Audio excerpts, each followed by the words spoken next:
I'm sorry to hear that you've been feeling overwhelmed by the pressure to study and keep up with your job.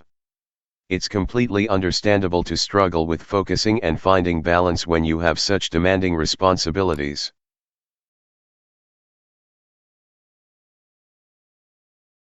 I'm sorry to hear that your job is causing you so much stress and taking time away from your family. It's crucial to have a healthy work-life balance, and it sounds like you're struggling to find that right now.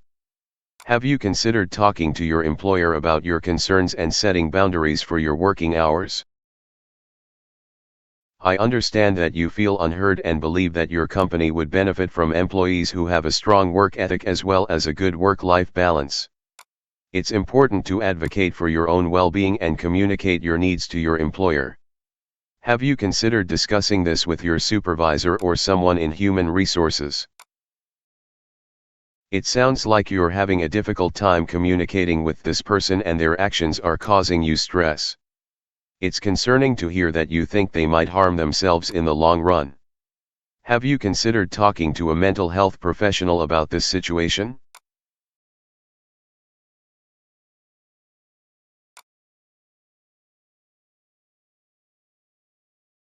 That's a wise decision. Taking the first step to talk about your feelings can be beneficial for your emotional well-being. I'm here to help you in any way I can.